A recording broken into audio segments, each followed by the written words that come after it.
Welcome. We are just a few minutes out from starting the session with Jim Argent. We appreciate you joining us at noon on a Monday afternoon. If you would please go ahead and locate the chat room feature. You may have to scroll along the bottom of your screen. It should pop up either top or bottom. And we are asking if you would please let us know who you are, where you're located, and how you currently support teaching and learning. And then we will kick off things promptly at noon, so in 4 minutes.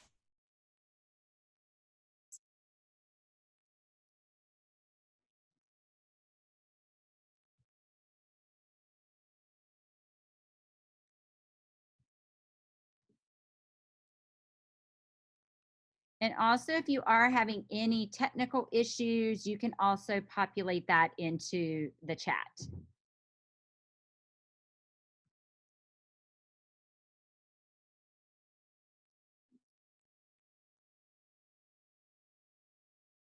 Jim, would you do me a really quick favor? Yes. And in the chat window, will you put a link to your slides, even though they're on the agenda? Yes. Do you mind popping it out there just for folks who want to go ahead and grab it and not have to leave and go back out to the agenda? Not a problem. Thank you. Kentucky, welcome. I will say last night we had a gentleman from Egypt join us. It was 1 a.m. in Egypt.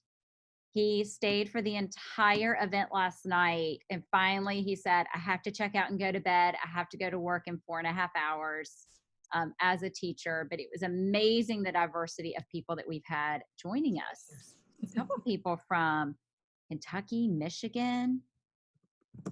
Thank you for joining us. Again, if you are just joining, if you would jump out into the chat window and tell us a little bit about yourself, we would love to know who you are.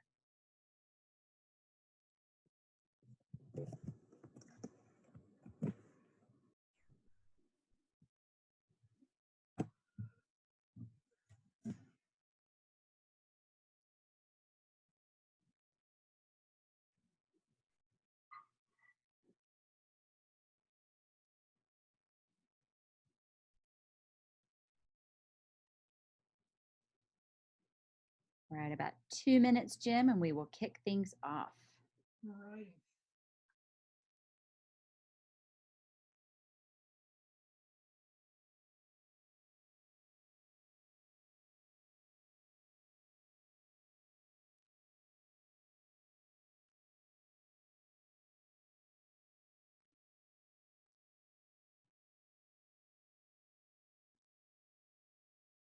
All right, we've got a healthy group of people today. This is awesome. Somebody from North Carolina, Penn State, Utah. Wow. Jim, you've got the U.S. covered. I did. Impressive. Buncombe County.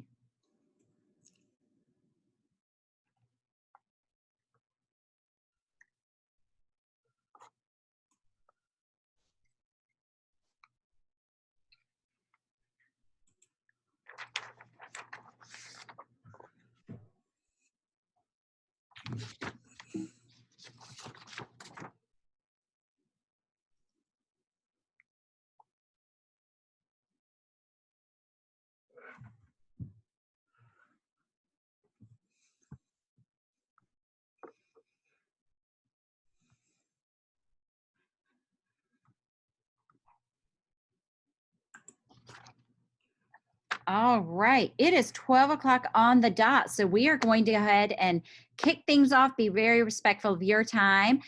If you are just joining, welcome. This is the session hosted by Jim Argent. I am especially honored and thrilled to be able to moderate the session and hear a little bit of what Jim has to share. My name is Shayla Rexroyd. I am with the Friday Institute. I am actually broadcasting live from our facility. If you are not familiar with the Friday Institute, we are located on the NC State campus in Raleigh, North Carolina. The Friday Institute is really a space where practice, policy, and research come together. So we have a diverse group of people that are parts of different teams within the Friday Institute that focus on lots of different areas within K-12 education. our particular team, the team that I represent and that is hosting this particular conference, we focus exclusively on developing and providing professional development for educators across the state of North Carolina, as well as on a national basis. So we are constantly investigating, researching, and looking at innovative practices and ways that teaching and learning can best support the whole student and the needs of the students where they are. So when we were given the opportunity to host this particular conference, we jumped at it. We were very excited. So we spent quite a bit of time kind of taking a look at who are those people across the country who are just really innovative thinkers in education right now. And we have a diverse group over the scope of yesterday and today. Some are administrators, some are researchers, some are higher ed instructors, some are classroom teachers, innovation coaches. We have a broad range of folks. But I was really excited to have the opportunity to invite Jim to present. I've had an opportunity to work with Jim for quite a while. He brings quite a diverse background, most recently as a principal. So we knew that he would bring a lot of credibility, also recent experience, but we also know that he really pioneered a lot of innovative ideas within his school, specifically around being the model for what you hope to see happening in your building. So really excited to be able to have him with us today. Really quickly, before I pass it over to Jim, I am going to cover out just a few nuts and bolts. We are recording this session. So if you have any friends or colleagues who were unable to join, or if afterwards you're like, oh, I need to go back and look at this, or I want to make sure somebody else grabs some of this information, all of the recordings will be provided back on that main agenda. You will see right now it probably says coming soon. As soon as we finish up and get them rendered, we will get them uploaded and posted to the agenda. At the conclusion of this session, I also strongly encourage you to revisit the agenda. Next to Jim's session, you will see a link for feedback. It is 2 quick questions, and this is very specific information to provide back to Jim on his session. I know that he would greatly appreciate any and all feedback you are willing to provide.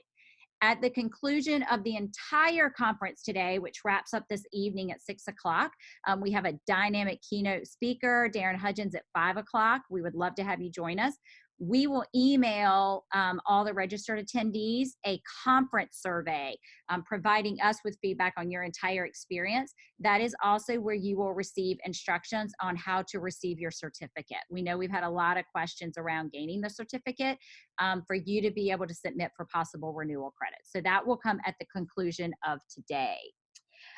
Last but not least, there are going to be a variety of opportunities throughout this session where Jim will ask you to participate. In some situations, it will be continuing to utilize the chat feature. If you have not found the chat room yet, if you just scroll your mouse around on your screen, it should pop up, possibly at the bottom, maybe at the top, depending on how Zoom loaded onto your device.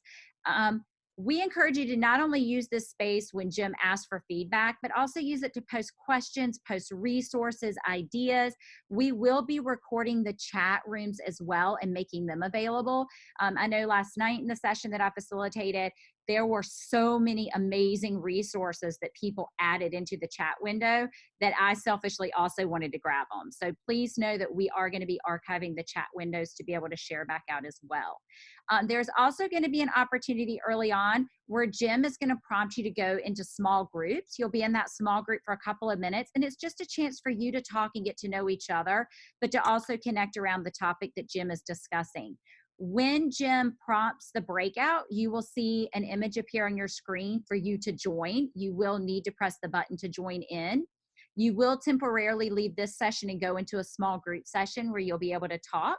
So I will take you off of mute for that portion. Then I will bring you back in after a couple of minutes. You will see a prompt reappear on your screen asking you to rejoin.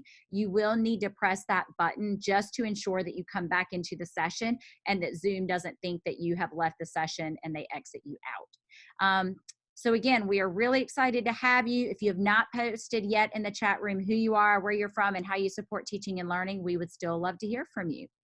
And with that, Jim, I am going to turn it over to you. So I'm going to stop sharing. If you'll give Jim just a second, you should see his screen appear. All right, Jim, you are up and running. We see your slides. Good morning slash early afternoon, depending on where you are, or evening if you're in Egypt. I don't know if that guy's back, but wow, that's kind of cool. I'm Jim Argent, and one of the things I want you to kind of think about and prime for this session, and dear goodness, 45 minutes is probably going to fly by, so I'm not sure how deep we'll get into this, but how many of you want to poke a fork in your eye at your district level or school faculty meetings? I do know that when I would go to district level meetings and we would talk about innovative instruction and we would talk about everything that we wanted our teachers to do with our students, it was modeled in a sit and get for anywhere from 1 to 6 hours. And so I became quite passionate about this about 10 years ago. I've been a principal for quite a while, and I've just recently taken early retirement, but I was an elementary principal for about 9 years and a high school principal for 5. I'm now doing executive leadership coaching and working at East Carolina University as a dissertation design instructor and coach. So I put kind of a picture there of me at the beach in front of a pirate because I am a huge ECU Pirate fan. Sorry, Shayla, with you guys over at NC State, but I have to share out my true colors. But one of the things I wanted to share this picture with, and not just a business picture, is because I think one of the things that's very important. Oh, well, before we get to that, I'd like to send you out into breakout rooms, and Shayla's going to do that now. I just want you to have a brief conversation on what does an innovative leader look like. And if Shayla, if you can set that up, they can have a couple of minutes. Just what does it mean to be an innovative leader?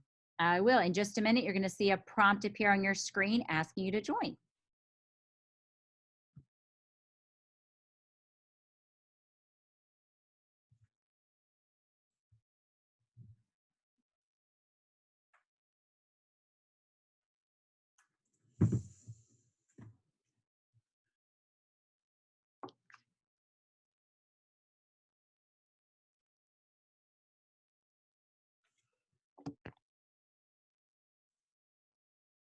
All right, Jim, it looks like most folks have joined their session, Okay. their breakout, which is really good.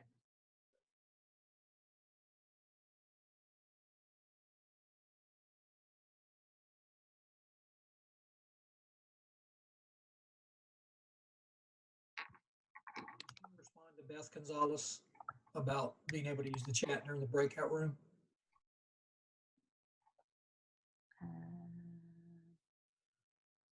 I'm sorry, what was the question, Jim?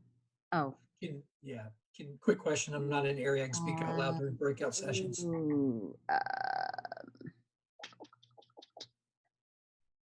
I would just encourage them. Let me find Beth.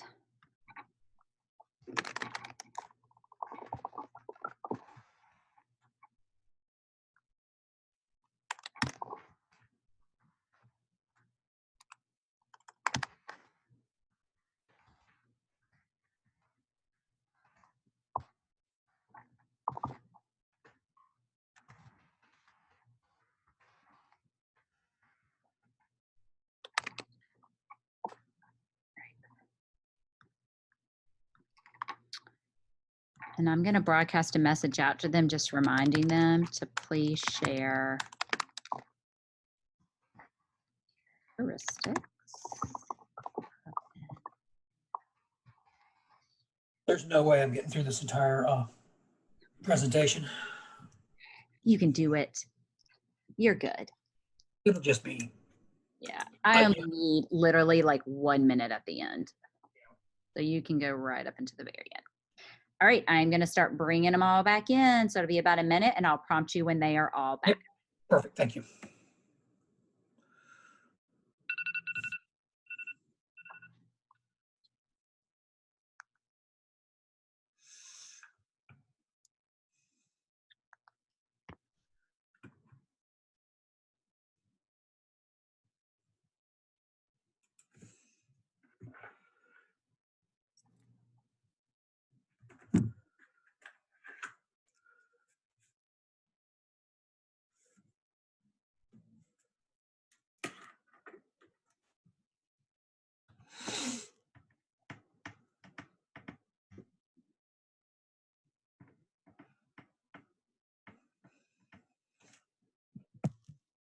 right. As you rejoin, we're just giving some other folks a couple more seconds to jump back in, and Jim will resume.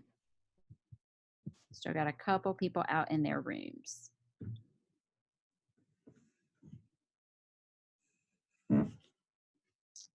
All right, Jim, everybody's back.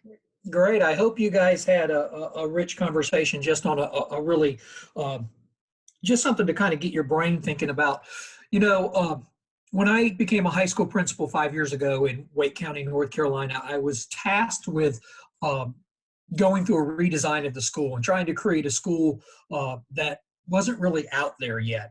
We're talking about a school with about 1,800 students.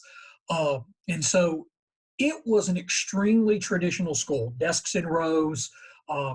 There were PLCs, but teachers were working a lot in isolation, a lot of lecture, those kind of things. And so we wanted to change what it would look like, what learning could look like, and be a little bit more innovative. But before we did that, the first thing we did is we knew that we had to model SEL and relationships.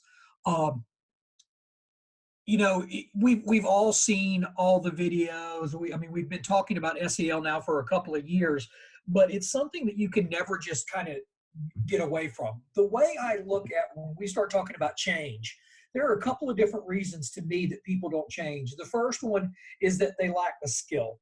The second one is that they don't want to, they lack the will. The third one, and I just to keep with the rhyming motif, I use they need backfill. And what I mean by that is they don't have trust from the leader that they're not going to get zinged if they try to change.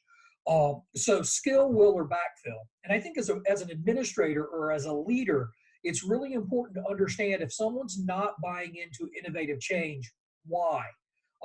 Unfortunately, we label people that don't want to change a lot of times in very negative terms. And they're not necessarily a negative reason they're not changing. It could be they're just scared. Well, that's why you have to model relationships. When you have meetings, do you take time and celebrate? Do we let people get to know each other? The reason I put that picture up there of me with the pirate is that I literally wanted you guys to just know a little bit about me. I only have 45, 50 minutes, so I can't go in depth, but I wanted to make sure that all the students and staff that I worked with knew that I was a human being, that I too had struggles, that I too had stressors, that I too enjoyed sports, and I'm a foodie, and I'm a beer snob. I think people need to know that stuff. So do we celebrate? Do we affirm our staff? One thing I've really been researching a lot lately is this whole concept of dynamic mindfulness. Are we giving teachers and students the tools, not if, but when stressors occur so they can push through? These are all things that we need to make sure that we're doing for our teachers. The concept of we talk to teachers all the time about personalization and differentiation and scaffolding for students. Do we do that for our teachers? That's something that's very important.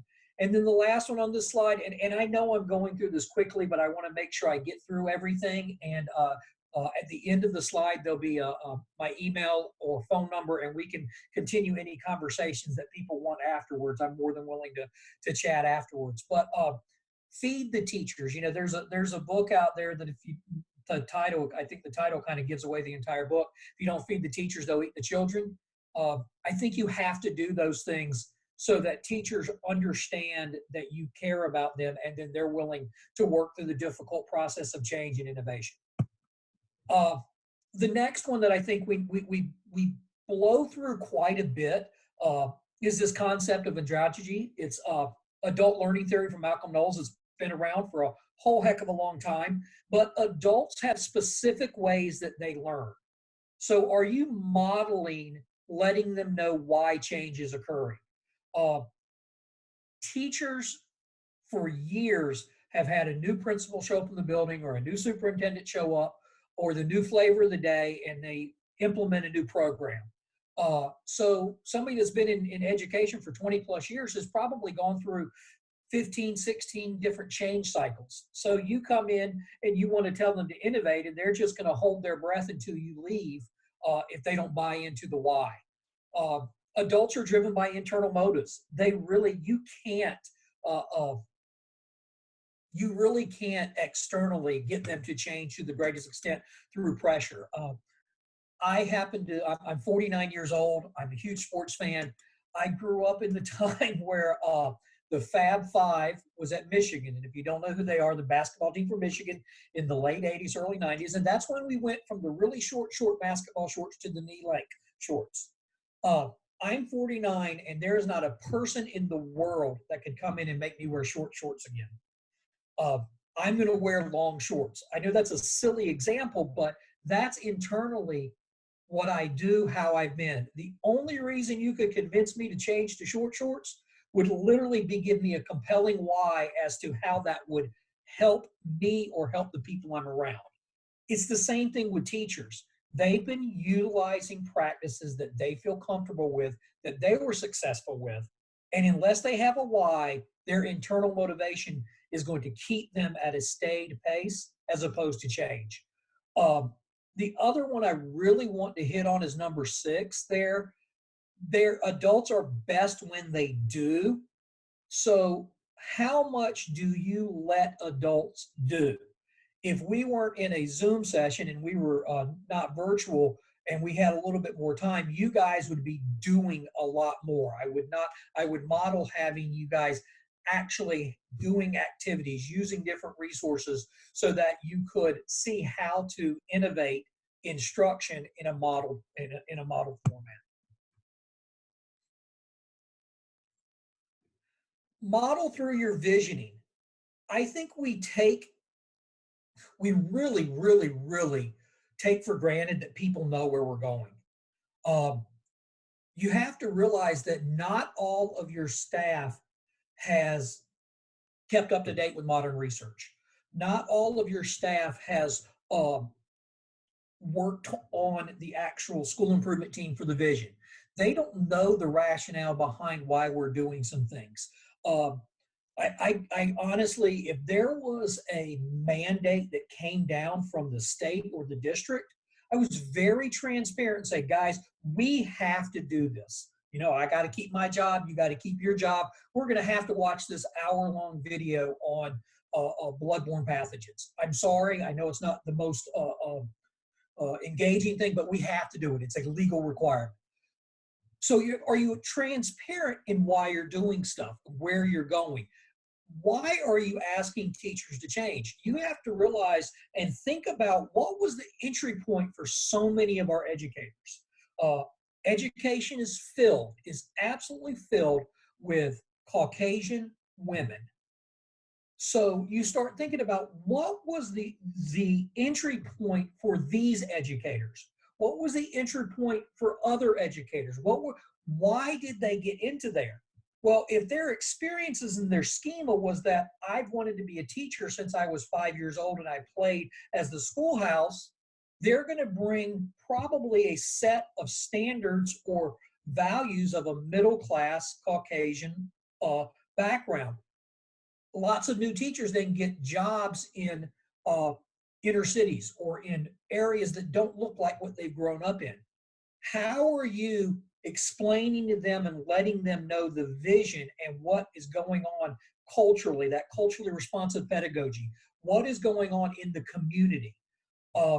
As you're visioning, I think you need to make it so clear and apparent that what you're changing to, we're going to remove some other things. I was fortunate enough about 15, 16 years ago to see Rick and Becky DeFore speak at the PLC conference. And he always told this story about getting rid of things.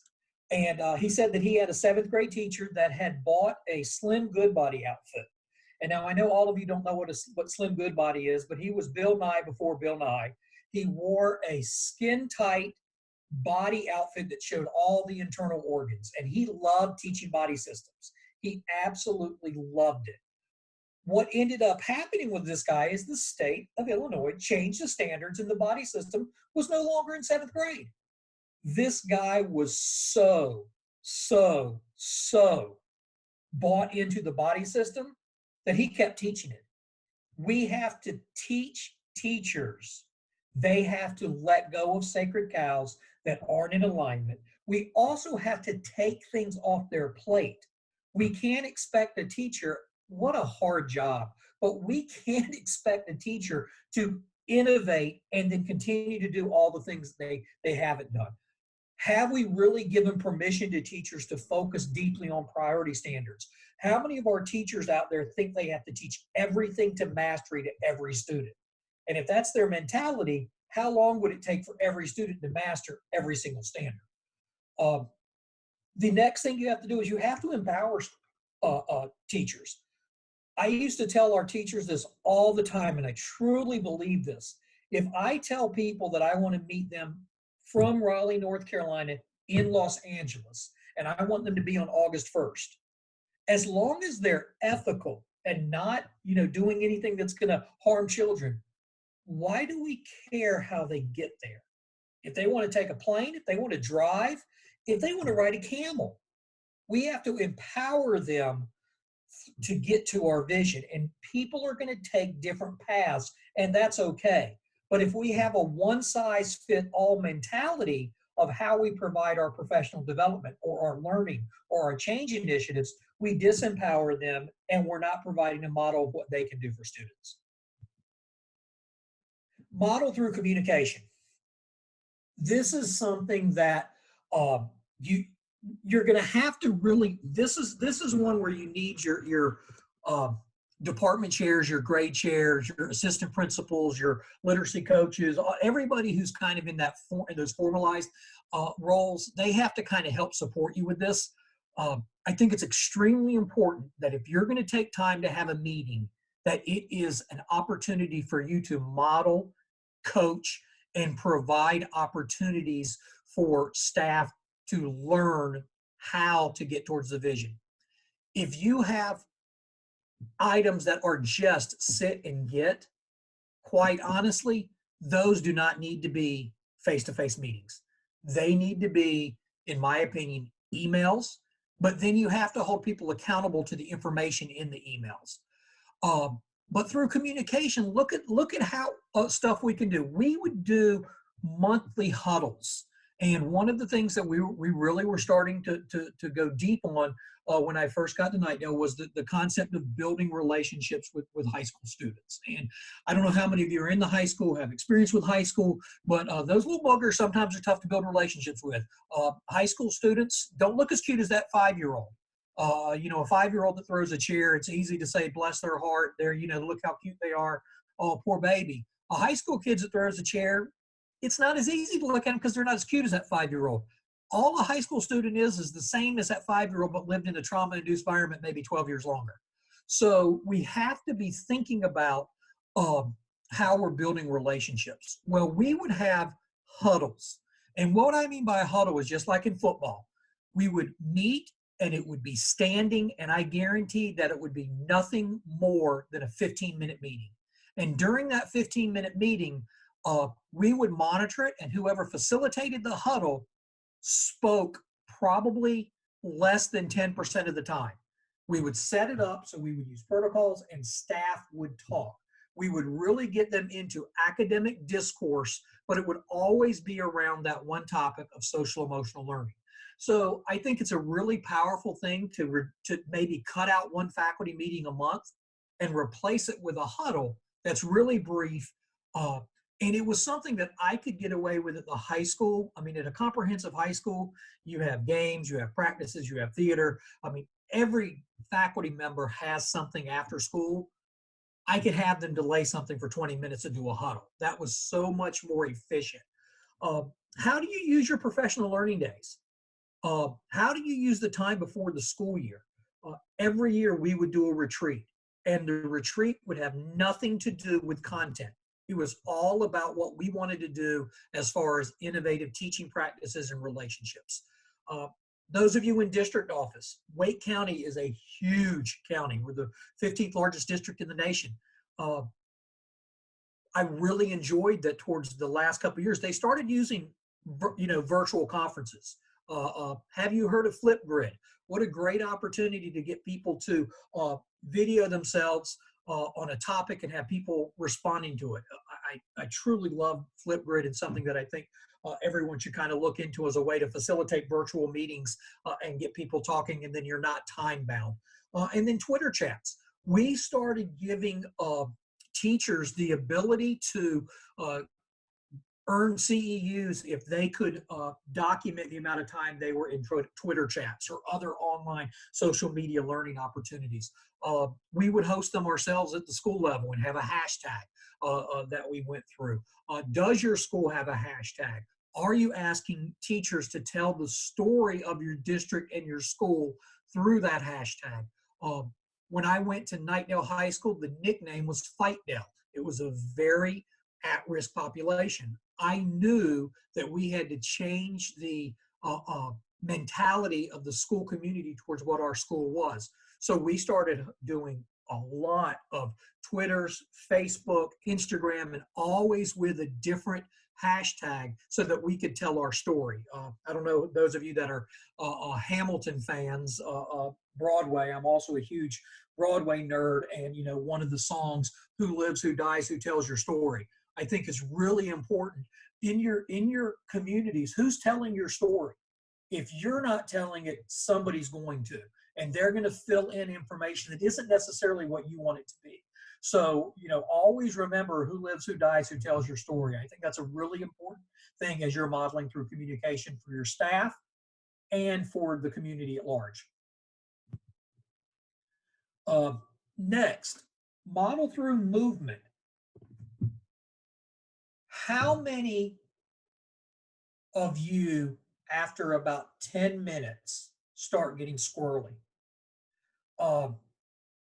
We are not built as educators to sit.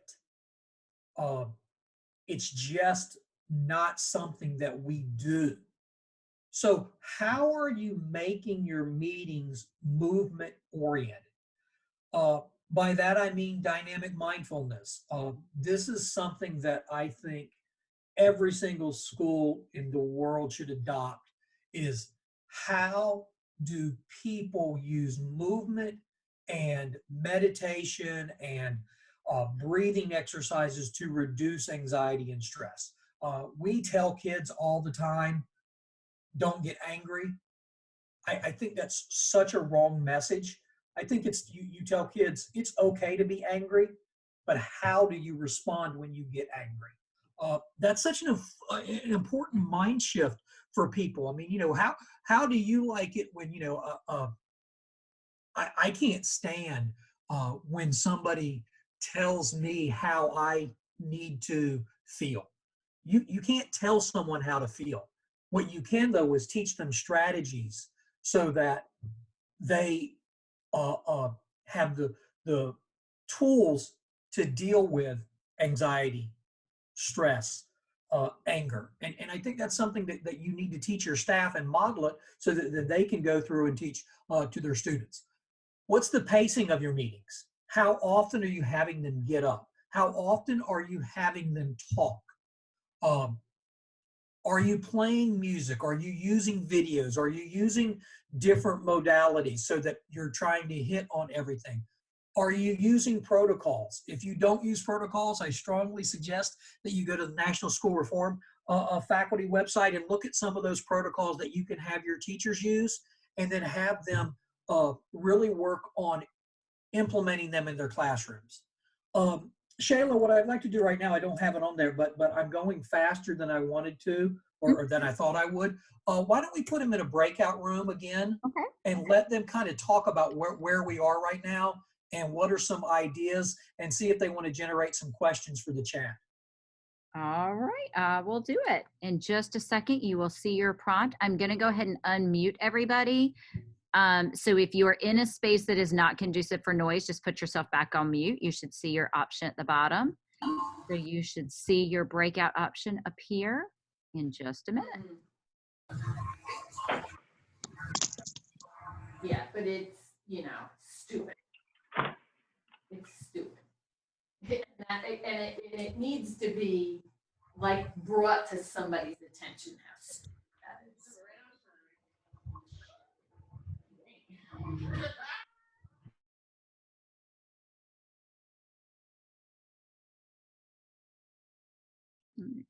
Jim, are you still there? Oh. Jim, are How's it you going? still there? Yeah, I'm here. I went How's it? ahead and muted everybody Yeah. back again. They can unmute when they get in their chat. It got How's it going so far?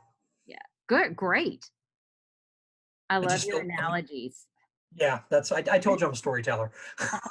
I love the slim good body I put in there that I love him. Yes, absolutely. Wasn't he awesome? But that's a great story that Rick DeFore used to tell. He Yeah. had a seventh grade teacher that just refused to not teach Slim Goodbody. He wouldn't give it up because he loved it so much.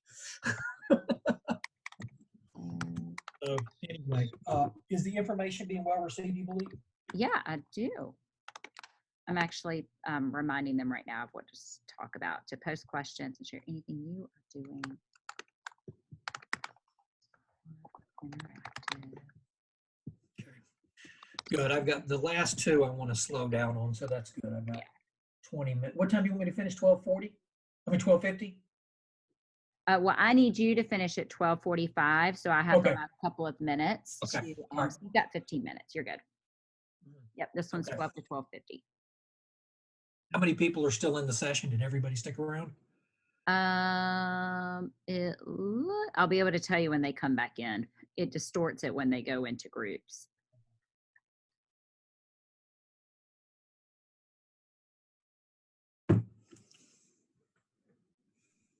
I'd go ahead and bring them back if you want. Okay. They are on their way back.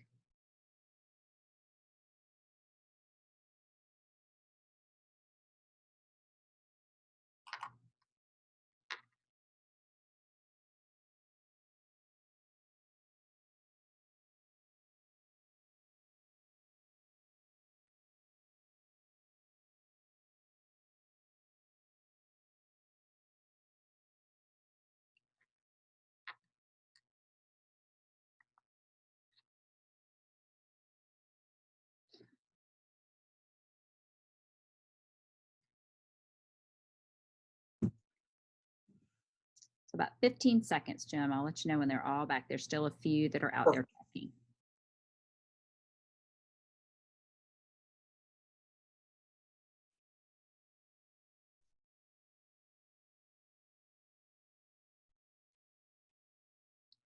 All right, you have everybody back. Just quickly, if your group did have any specific questions, ideas that were shared that you think the rest of the larger group would benefit from, we would love to have you add it into the chat. And Jim, it's yours. And I'm so happy that a couple of us loved Slim Goodbody. That was really good to see, Jennifer and Shayla, that you are aware of who he was. But one of my favorite characters growing up. One of the things that I think we really have control of in being a principal or a district level person, I really believe that it's important to understand that you're not any more busy than a teacher. Matter of fact, I would argue that a teacher is probably busier than you. You have different responsibilities, different roles, and that's not to minimize that you're not busy, because you are. But if we expect our teachers to provide great lesson plans for students, we have to provide great lesson plans for our teachers when we meet. I got a question about a couple of examples of mindfulness activities for adults.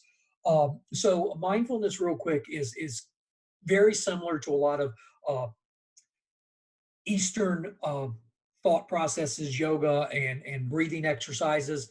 What you're doing in mindfulness is you're really trying to control your breathing and your techniques and your thought processes to kind of reduce the level of stress. So one of the things, and we can practice it real quick, and I'll pause. One of the most basics is, and so if everybody will join me, sit with your back straight as you can. Try and have your spine straight.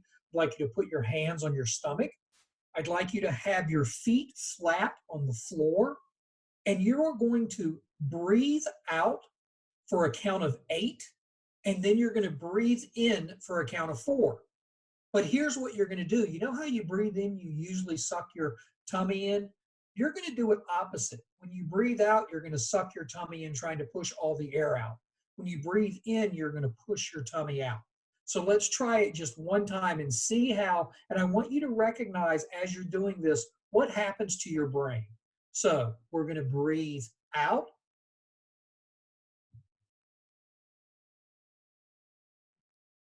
Breathe in. So I know that can seem kind of weird when you're doing it with adults, but if you explain the why behind it, I'm interested. It's kind of hard to think about anything else other than breathing when you do that. So that's just one little tool. Dynamic means moving, so a lot of times there's a lot of movement. If you Google it, there's tons of stuff out there, and I think it is so important to have time set for every faculty meeting to do something small like that, so that they understand how important it is for them to provide opportunities for their students like that.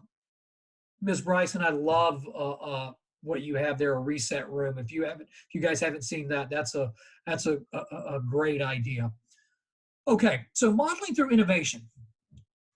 If you are a high school person and during the district level meeting, they start talking about the grade 3 EOG, end of grade tests, and strategies to help pass that that you can implement as a principal, what's going to happen to you?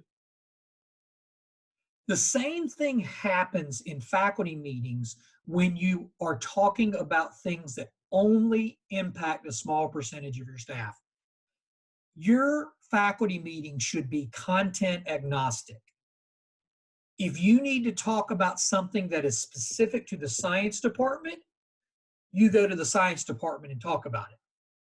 But it needs to be something, if you're going to do it in a faculty meeting and face-to-face, it has to be something that everybody does.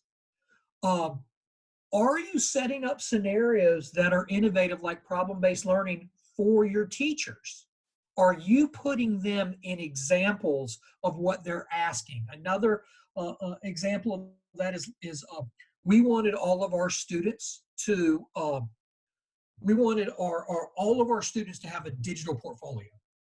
So for the year prior to the digital portfolio, we had our teachers collect and develop their own digital portfolio with artifacts and innovative things that they've done. And we utilize that as their documentation for their professional growth plans.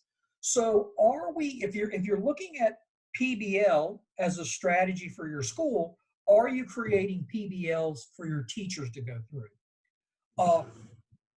Empowerment. I've said this once, but this is so important in that, are you as the leader of the school or leader of the department the only one leading professional development? As a high school principal, I very rarely talked in faculty meetings. Very rarely. It was either my APs, department chairs, other teacher leaders, people that had expertise. And it's amazing that a teacher will just hear it better from one of their peers. You could deliver it exactly the same as the principal, but if you let the teacher say it, they're going to listen. It's like that street cred. I guess they think that principals were never teachers or central office was never teachers and we've forgotten all that stuff. I think you have to let them do it. It's very important that a crappy lesson is a crappy lesson, even if it's with technology. So many people don't understand the concept that that a computer can be nothing more than overpriced flashcards.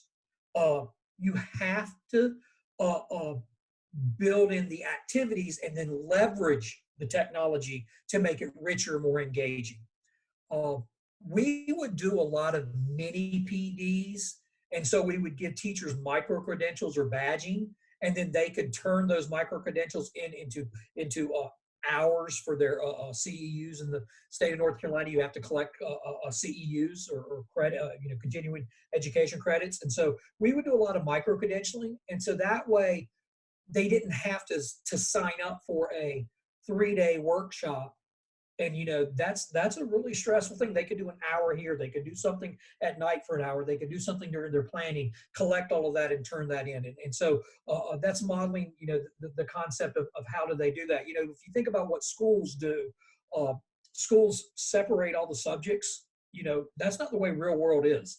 So the way you can do micro credentialing is that they don't have to just take an entire subject. They can integrate and do more tools to get that, or develop more strategies to get that credit. The other thing that I think is really important that we don't do enough of, and this is why as administrators, we have to plan our meetings so explicitly.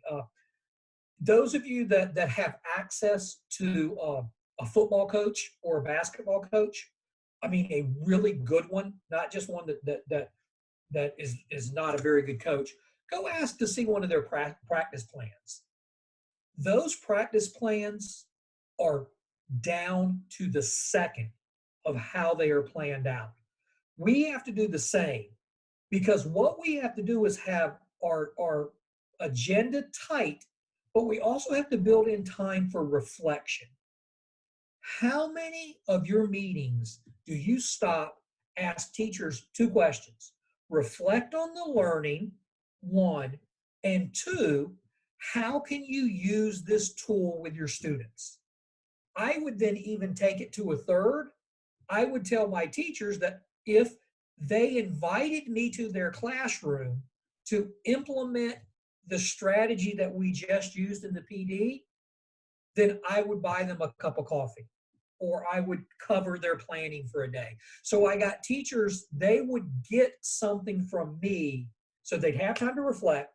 Then when they implemented and invited me and I went and watched it, then they would get something from me. I think that's really important and powerful, and far too often we don't give teachers time to reflect on how can I take this learning from this environment and then use it in with the kids. So those are very important strategies. Speaking of activities, I just gave you the digital portfolios. I talked about our retreats earlier. If you're familiar with Rube Goldberg, it's Mousetrap is Rube Goldberg. We would have teachers bring in stuff, and we would have contests on build the most elaborate machine to accomplish X goal. We would do things like Kane's Arcade, which if you haven't seen that, what a great a story that is. It's a kid who made video games out of cardboard boxes. So we would have our teachers, we'd get a bunch of cardboard boxes and we'd have them do a video game. We do the greatest roulette race. So we put our teachers in teams and we would have them work on being collaborative, but they also had to work on communication, critical thinking, and boy, it's amazing to see how much fun they have. Breakout boxes, they're nothing more than escape rooms. Teachers are competitive little boogers. It's amazing how competitive they are. So we put our teachers in teams and we did a greatest race and we did a breakout box, and they were cutthroat. We had to tell a couple of them to kind of calm down a little bit, but it was so much fun. But once again, those team building activities were things that we then said, how can you take this and implement it in your class? How can you build those team building activities in your class? We far too often tell students to go collaborate, and what that means is that the person who cares the most about their grade is going to do the entire activity while the other 3 just sit there and do nothing or get mad at the person that took over. We have to teach people how to collaborate, and you have to model that. How many of you do ed camps? We invited last summer, we invited 3 other schools, and we did a 3-school ed camp on one of the days that we had before school started. Everybody came in, they wrote down their topics, we broke out. It was one of the highest rated PDs that I've ever done. So are you doing ed camps? Are you giving them choices? Those are things that I think can help lead you towards innovation. Now, Shayla said I had to be done at 12:45. It's 12:45. I am wiped from talking. I did not model innovation. I really didn't. But these are things that you can think through. And one of the things I want to tell you is that, here's my contact information. Please feel free to text me, call me, email me. I'm available to come out and meet with schools, but also after Shayla finishes, please, please, please, please take some time and reflect on some learning on how you can implement it in your job. Excellent. Thank you so much, Jim. I have sat with Jim. I have planned with Jim. I've heard Jim speak before, and every single time I get something new. If not, a flashback to the old days of teaching and learning with Slim Body, but also just some dynamic ideas. There were some questions in the chat around some really good mindfulness sites or activities. I did add 2 apps. Calm and Mindful. They are both amazing. I've spoken to several administrators and teachers who have downloaded it. They use it for themselves, but they are also utilizing it with staff. I was recently in a school in Colorado, and as I got there a little early, and about 3 or 4 minutes before the students started really filtering in, the principal came over and did literally a 2-minute mindfulness activity with the staff. She asked everybody to stop what they were doing. They participated in this activity. And she said, it's been amazing how it has just helped the entire staff to reset. We all know what it's like those couple of minutes before the students come in. It was just that reminder that, okay, whatever else is going on, let's let that go for right now. How are we going to embrace our students? How are we going to welcome them into the building? But it was also an opportunity for the administrator, for her to reconnect with her staff and to get feedback and ideas on what's going on with them on a personal level. So again, if any of you have other ideas, resources, things that you're using to not only support mindfulness in the classroom, but just anything else that Jim shared, we would love to have you add that to the chat. I will leave the session open for just a couple of minutes following for anybody that does want to keep adding, having conversation with Jim, posting questions. Please feel free to do that. I am going to very quickly go ahead and wrap up for those who do need to be able to carry on with their day. Really quickly, just wanted to make sure that everybody knows how to access the link to provide Jim with feedback. If you revisit the main session agenda, you will see a link out beside Jim's name. We do have concurrent sessions that will continue on throughout the day with our keynote wrapping up this afternoon with Darren Hudgens. We would love to have you join us. And last but not least, if you are interested in just keeping up with our team here at the Friday Institute, we do put out a great newsletter, typically quarterly, sometimes a little bit. We will do special editions in between if we have a lot coming up. If you join this link at the very bottom, you will be put on our distribution list, and you will find out about all the great things, the places and the sessions, workshops, things similar to this that we will be hosting and facilitated that you might choose to join in. Again, thank you so much for joining us. This session has been recorded and will be posted shortly. Have a great rest of the afternoon. Jim, thank you so much for sharing with us, and we hope to see everybody back soon. Thanks, Shayla.